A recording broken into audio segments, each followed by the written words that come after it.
ime mi je Andraž Draščič, prišel sem tle na shod, ker sem zelo zaskrbljen, kar vidim, kar se dogaja na nebu.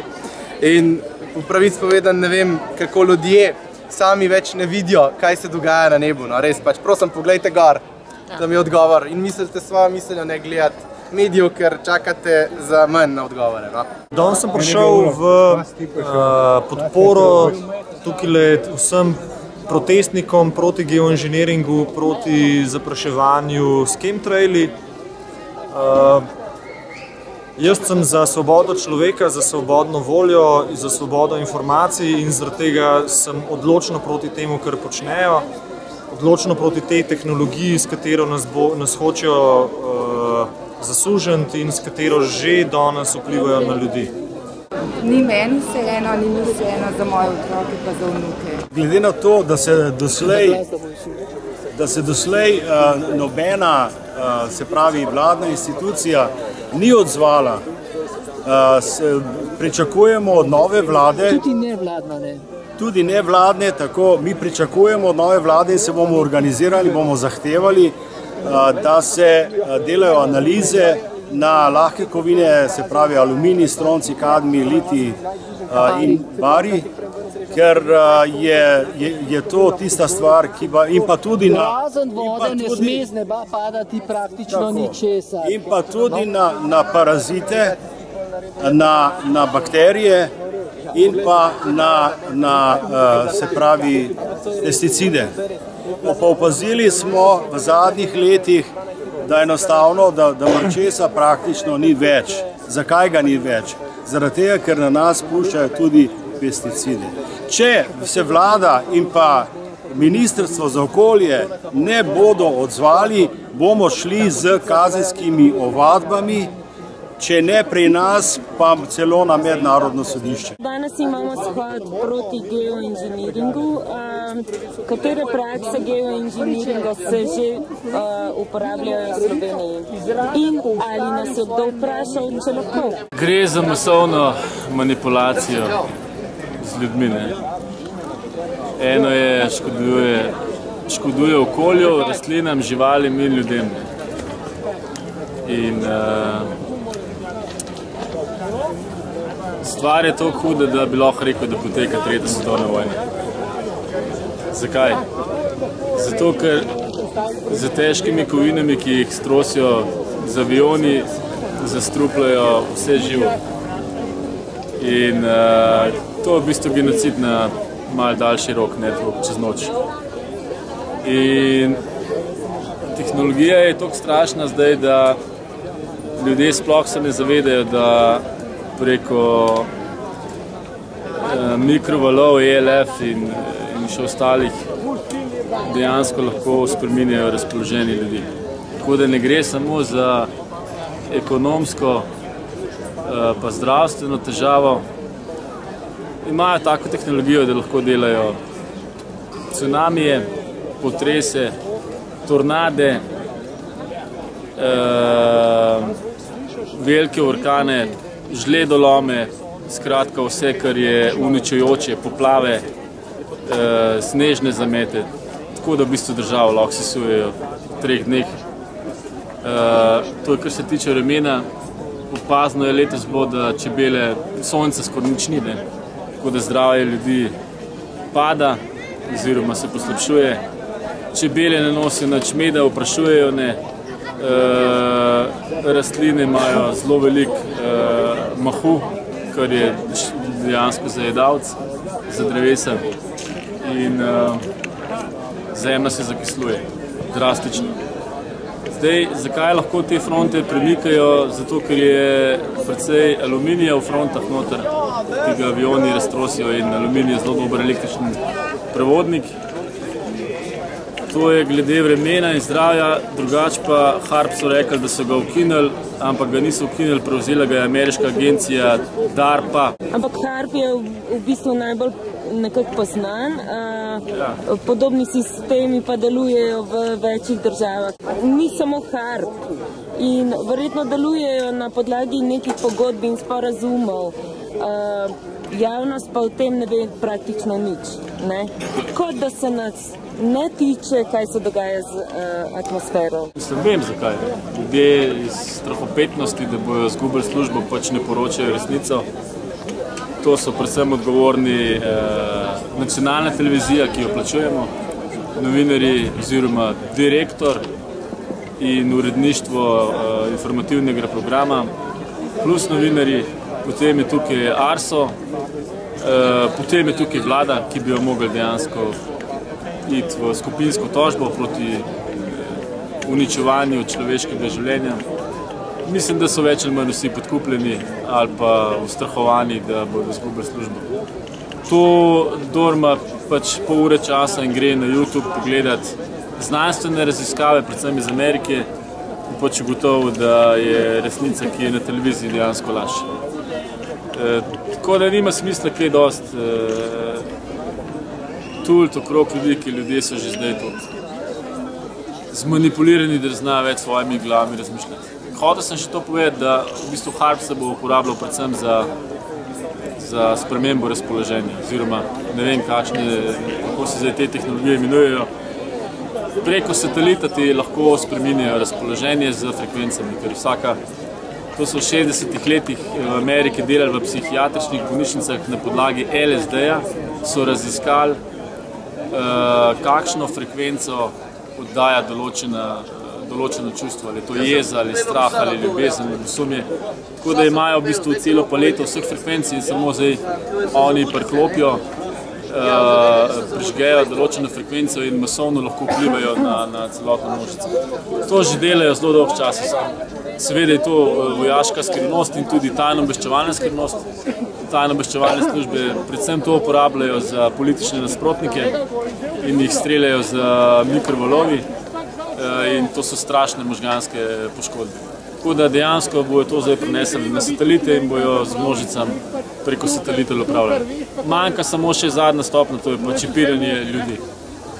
Čipiranje ljudi. Ja, nanotehnologija že spreminja DNK pri ljudeh, ampak mislim, da za končno povezavo delovanje transhumanizma, ki se ga grejo, bojo rabili v človeka vsaditi čip z anteno, z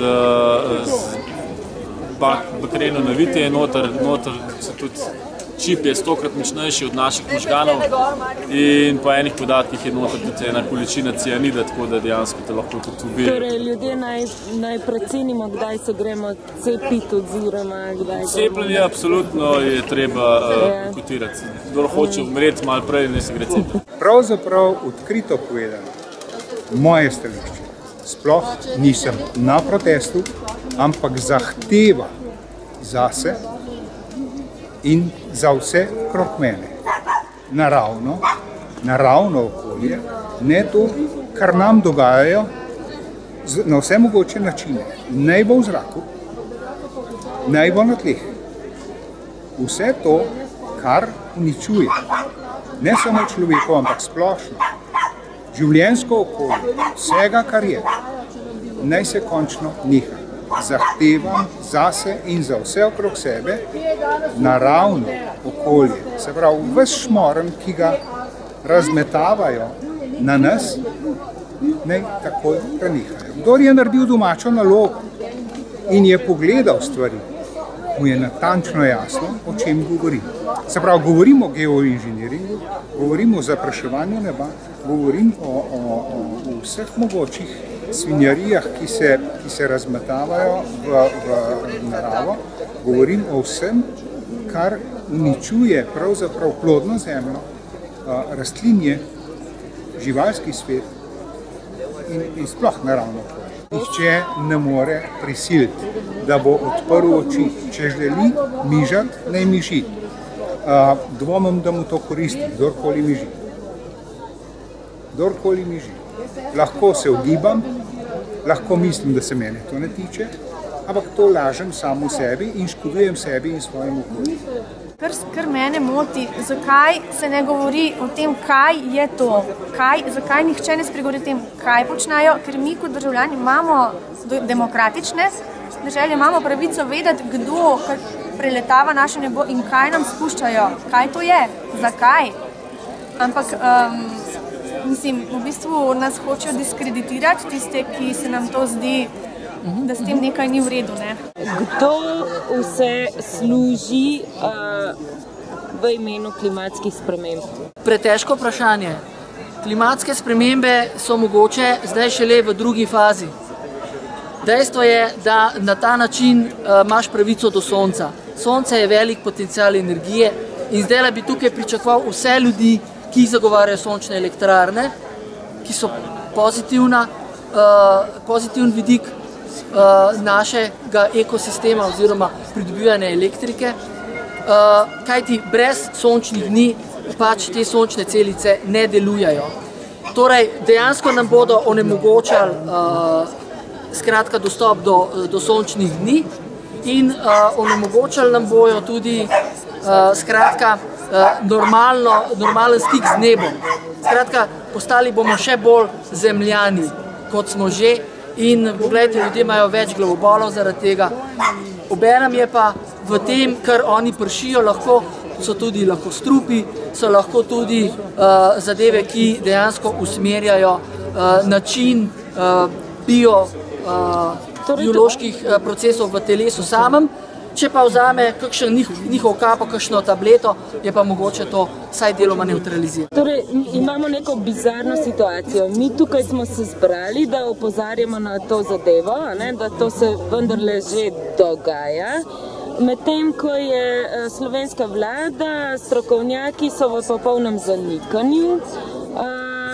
Torej, če tega za njih v njihovem svetu ni, potem niti jim ni potrebno zavzeti kakršnega koli stališča do geoinženirja. Ampak ni res, da so v zanikanju. Mislim, da so bolj tiho. V zanikanju so njihovi mediji, ki so podrejeni oblasti. In še to z nekimi klišejskimi zadevami, spuščajo paro, to so naravni pojavi. V redu, to če bi para bila, ampak iz te pare se ne sme zgoditi oblak, ampak se zgodi. Dejansko se zgodi meglica in kasneje se zgodi oblačnost in še kasneje dežuje. In skratka, kaj je naredil gospod Potočnik, gospod pod narekovajem? Zame bi mogel ta gospod biti sojen. Kaj je naredil kot komisar Evropske unije za ohranitev varovanja okolja, za Natura 2000, ki je Slovenija najbolj ekološko usmerjena država v Evropski uniji v smislu naravnih parkov? Kaj je naredil za ohranitev čebel, ki nam letos popolnoma izumirajo? Enostavno ne vidim nobenega projekta. Na drugi strani so pa ovce v Sloveniji pač govorijo, da je najbolj popularen politik v Sloveniji oziroma osebnost leta. Kako je to možno? Samo z to absurdnostjo, ki si jo omenila, da ljudje nimamo informacij in ker nimamo informacij in ker si ne upamo reči tistega, kar sami vidimo, da enostavno nasedemo vsem tem medijskem pompu in manipulaciji. Pravim, najhujše se šele dogaja, ali se šele bo, ko nas dejansko hočejo spremeniti v popolne sužnje, tudi s pomočjo kemikalij in podobnih zadev. Sem Naira Hasim. Danes sem prišla zaradi čistega neba, ker to, kar nam delajo s chemtraili, presega vse meje, depopulacija ljudi, bolezenska stanja, na dihalih so ljudje bolni. Bolj dovzetni so starejši ljudje, ampak je že tudi čedalje več mlajših ljudi, ker tega je čedalje več, pa bakterije spuščajo v obliki krvne plazme in od aluminija, stroncija. Natašo Gašper je moje ime, prav z istim namenom sem prišel, predvsem pa meni nekaj drugega mod. Že nekaj let se srečujemo s tem problemom zapraševanja in vedno nam je bilo rečeno, da tega sploh ni. Zdaj se pogovarjamo nekaj drugega, da to sicer je, ampak da to za nas dobro. In meni, tako mi je zelo zanimivo, fascinira me, kako to, da nečesa, kar prej ni bilo, zdaj pač je in to čisto normalno. In ti modeli pogovarjanja mene zelo moti. Gašper Zlatnar, tukaj sem se pridružil prijateljem, da vidim, zakaj gre shod. Problematika zapraševanja mi je zelo znana. Sem bil zelo razočaran nad ljudmi, da ne opazijo tega, kar pač je pred nami. Se ti zdi, da je v današnji družbi sploh realno pričakovati, da bodo ljudje to sami opazili? Žal ne, sem zelo pesimističen, si pa zelo želim. Dokler bojo multinacionalke to gre proti temeljnim prepričanjem. In z akcijami v supermarketih predvadovale, se ne bomo zavedali našega okolja. In dokler bomo od politikov pričakovali, da nam izboljšajo življenje, smo doomed. To je to. Vidimo eno prispodobo, bom tako povedal. Dokler bomo od politika pričakovali, da nam bo izboljšal življenje, isto, kada greš na prostitutko in misliš, da ti bo zvesta. In dokler bomo tako živeli, bomo tam, kar bomo. Ampak mi preveč od politikov pričakujemo. Mi jih imamo za nekaj, kar niso. Oni so prostitutke, imamo jih pa za neke noble ljudi, neke častne ljudi, ki ne bi pač vodili države. In to je daleč od tega. Sploh pa ne vem, zakaj damo politikom toliko moči. Saj jo nimajo. Mi jim dajemo. Ja, med leti 2007 in 2012 sem živela v Južni Ameriki in sem pač tudi lahko opazila, da v Čilu in v Braziliji pač nisem opazila chemtrailov. In potem, ko sem prišla nazaj, 2012, pa tukaj je zelo močno, zelo velik kontrast. Vse, kar so danes, oziroma ne danes, letos naredili iz Slovenije, od žleda do trikrat je letos poleti deževalo, sicer vsakič po en mesec, kmetijstva ni več, zdravstvo je na psu. To je samo, dajo jim možnosti, kje, kako in kako veliko lahko zaslužijo, če jim bojo pomagali. Zakaj ni nobenega pred parlament, zakaj noben nič ne naredi? Zato, ker tehnologija HARP z vsemi dodatki ljudi umerja oziroma jih dela apatične. HARP tehnologija so tudi GSM oddajniki, oddajniki, ki jih zdaj hočejo postaviti bazne postaje okoli železnic, žarance, nove varčne žarance imajo noter, se tudi obnašajo po frekvencah, ki jih dobijo po električnem omrežju. In vse to vpliva, bela svetloba z žaranc tudi vpliva na to, da smo apatični. In ne vem, oni, ki HARP prežgejo, nas totalno razbremenijo, tisto moč, tisto silo, da bi prišli ljudje na shode, da bi bili aktivni, enostavno nam podrejo nam našo energijo, našo voljo, toliko, da ljudje ratejo apatični in zaradi tega nobenega ni. Rešitve so samo to, da se mi osvobodimo vseh fizičnih motilcev, ki jih imamo okoli sebe. Rešitev je to, da sebe dvignemo na višji duhovni nivo. Lahko podpisujemo peticije, ampak s tem namo nič rešili, zato ker je zdaj prihaja na oblast absolutizem, New World Order. Vsa ta orodja, o katerih se pogovarjamo, so orodja za to, da bojo oni to speljali. To je že njihova agenda z leta 1400. Tako da mi v bistvu gremo po začrtani poti oblastnikov. Zdaj, kaj lahko mi naredimo, je samo to, da se osvestimo en drugega, da se zavedamo, kaj nam hočejo narediti, kam nas peljejo in pa da se dvignemo zavestno kot skupnost. Ostalih rešitev jaz zdaj ne vidim.